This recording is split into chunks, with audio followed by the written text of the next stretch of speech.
What is a form of legal torture? If you're arrested in most places, if you're prescribed opiates for a severely painful condition, you're not allowed to receive them in jail. So you're forced into immediate cold turkey withdrawal with no effective relief. If the vomiting is so bad you go multiple days unable to keep water down for more than a minute or two, it's treated by strapping you to a gurney for IV fluids. This is often done in conjunction with suicide watch, where you get no blanket, no clothing, and only a paper suit or padded vest that leaves you naked waist down. There's just no way to classify this as anything other than physical torture. We're not talking about people illegally abusing drugs. They do this to people who show up with legal, verified bottles of their meds. The prison system is a true hellscape. I recognize that some people need to be locked up, although a lot fewer than we currently incarcerate. But the way prisoners are treated is depraved. A job application making you upload your resume, then making you input all of that information again. Suppose somebody cheated you out of money but now they're broke and living on welfare in a rooming house room. Is here if you sued the bastard and got judgment, then you can keep making them show up for judgment debtor examinations, or JDs.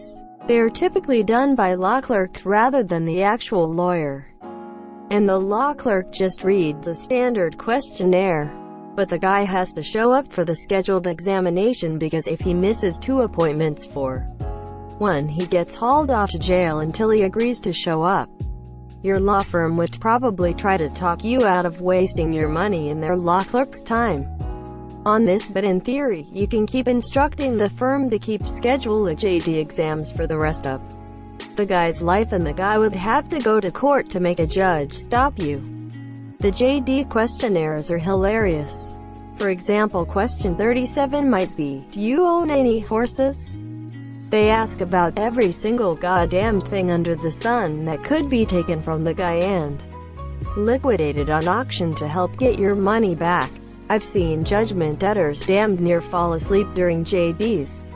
The only time I was unhappy about a JD is when the debtor was dying of cancer and the law clerk went off the record to apologize for putting him through it, and promised that the firm would try to get their client to leave him alone.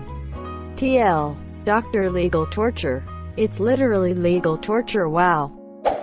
Sleep deprivation. In the Army, they were required to allow 7 hours of sleep per 24-hour period. But if they wanted to FUCJ with you, they would only let you get 1 hour at a time in 7 different periods.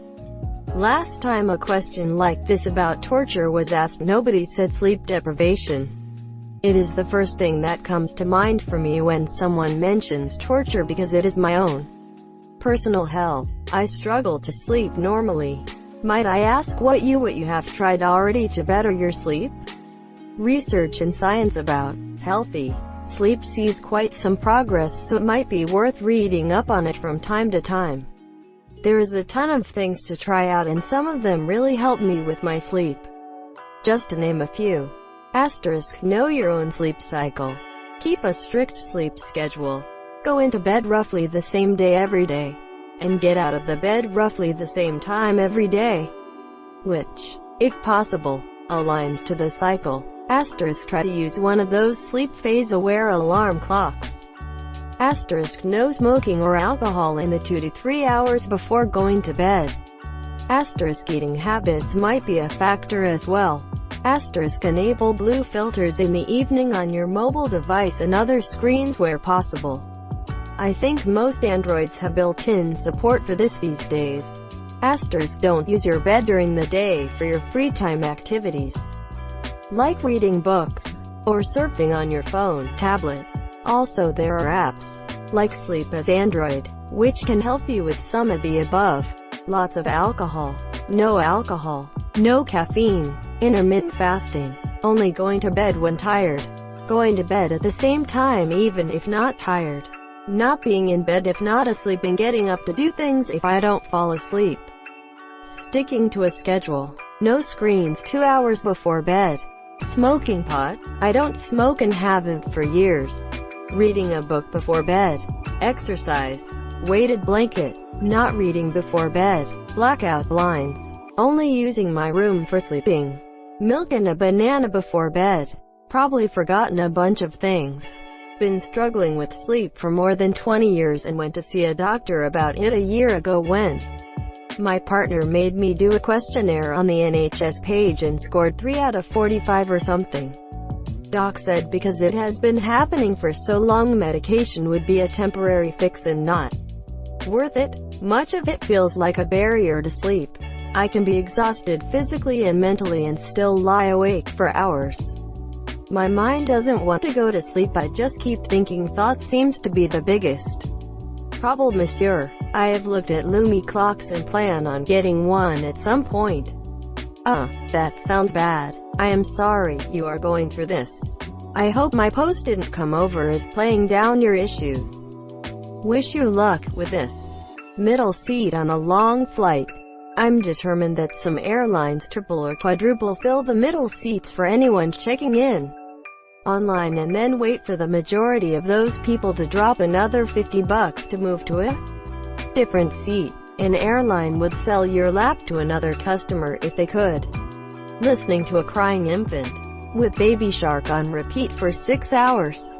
I don't know why my kid is still crying. I put Baby Shark on before getting back on Instagram. Corporate playlist for stores that are only a couple of songs. I almost blew my fucking brains out working at Nordstrom when that Gwen Stefani Banana song came out. It was 3 of her singles, on loop, non-stop, all fucking day. I guess she was trying to slang a lip gloss or cheap purse at the same time. Godiva. My first job at 16. Did the same shit. If I ever hear that Lovely Day song again, I will become apoplectic. It came on at 2 to 3 times an hour. I worked at Buy Low grocery store for 4 years. Every Christmas season, the playlist would be comprised of 10 to 20 songs, 5 of which were variations on the same goddamned song. It made me hate Christmas instead of just be annoyed by it. Being Jewish in the South is a special kind of torture. Tickling. I find it so strange that we normalize going against children's consent for our amusement. I've been held down and tickled for a long time, and it hurt after a while. And it made me nervous about getting touched. Tickling was a bizarre experience for me when I was a kid. Because on one level one liked it and would actually ask to be tickled. But when my parents tickled me, I was screaming for them to stop. And then they'd stop, and I'd beg them to tickle me again. It was fun, but at the same time being tickled was pretty distressing and unpleasant. I don't blame my parents, because they only tickled me when I asked them to and stopped when I said. But tickling children without consent is borderline child abuse. It's been used as a form of actual torture in some societies. There's a fine line between playing with your kids and allowing them to say when to stop, get away, and holding someone down as they beg you to stop. The latter really just teaches that consent isn't a thing. I'm honestly shocked it's never brought up when people talk about raising kids to be familiar with consent. Pay slips showing that in gross. My healthcare premium is $600 a month, and I still have $3,000 deductible. Then, as soon as I finally get expensive, I'll be on Medicare, and the taxpayers will foot the bill. Fucking insane. Working 40 hours a week, for near the rest of your life. Greater than 40 hours a week. Laughs in restaurant industry and construction. I mean, I shouldn't gatekeep the plight of any working person, but in many industries a 40-day work week feels like part-time. Edit. It's not a blue-collar, white-collar thing either.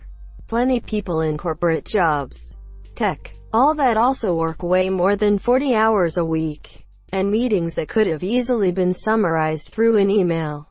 Solitary confinement in prison. Finally, I was looking for this. Solitary confinement is a form of torture. You could argue that life sentences without parole are also a form of torture. Being forced to live out your life in one place with no way out is horrifying. YouTube Rewind 2018. YouTube Rewind 2020 also perhaps? You do know they will in all likelihood say, in these trying times, followed by a compilation of A-list celebrities doing something to sad music. If you're under 18 in the US, your parents can legally pay to have you kidnapped in the middle of the night, have you held in an abusive treatment program against your will, and be psychologically and physically tortured for months in ways that would normally get parents thrown in prison if they weren't paying strangers to do it for them. Monsieur, it sounds like a conspiracy theory, but it is shockingly common. Children can be sent to these places for any reason at all, from drugs and sex to simply listening to music they don't like or not getting along with family members or being gay. These facilities are almost entirely unregulated, and when they are shut down after years of lawsuits and allegations, they simply hop state lines and open a new program with the same staff and same abusive practices. This has been going on for years and is routinely covered up by law enforcement and politicians who directly profit from the suffering of children. Mitt Romney and his organization, Bain Capital, is one of their biggest supporters. For example, Our Troubled Teens is a sub for survivors. Go there to read testimonies from real people who have been victims of this predatory industry. Excuse me, what the fuck? Dude, this happened to me.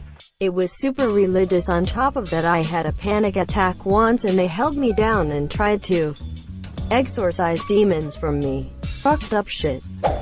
Psychological torture. You can rip a person apart without ever touching them, monsieur. Also, being single. Forced sleep deprivation is the worst. I had insomnia many years back, and at one point I couldn't sleep for 3 days straight. At some point, you start to feel like you not only are tired, but are also detached from your body, in that you move and act involuntary regardless of what you actually want to do. It is like being in a video game cutscene. The fact that a government agency can force you not to sleep in order to get a confession is truly fucked up. Lethal injection. They give you a drug that induces cardiac arrest when they don't use an effective anesthetic beforehand. They use something which many people call a martini in a syringe for the anesthetic. John Oliver has a great bit on this. Keep in mind that the reason why they don't use an anesthetic is because the chemical manufacturers refuse to sell compounds used in executions to the US government. Martini in a syringe is an understatement. It's one of the most painful drugs we can use. Essentially, it feels like you're being burned alive from the inside out. While potassium chloride acts quickly, it is excruciatingly painful if administered without proper anesthesia.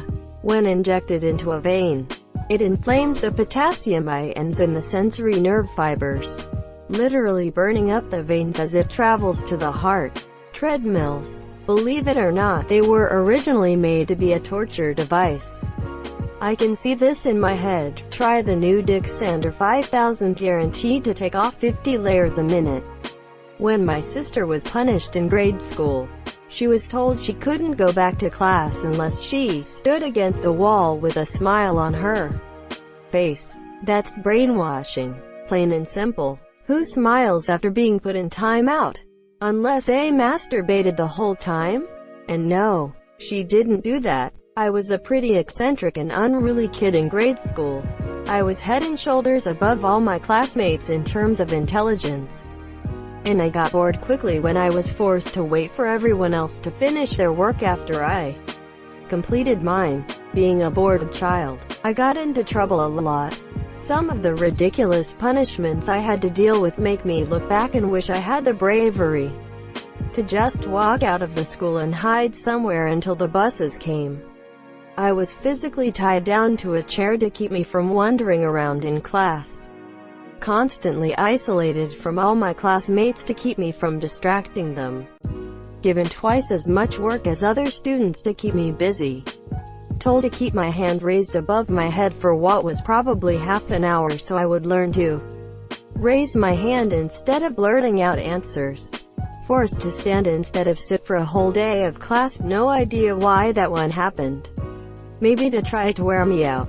All of this basically just ended up shaping me into an unmotivated, quiet, generally non-participatory, and intellectually average person as an adult.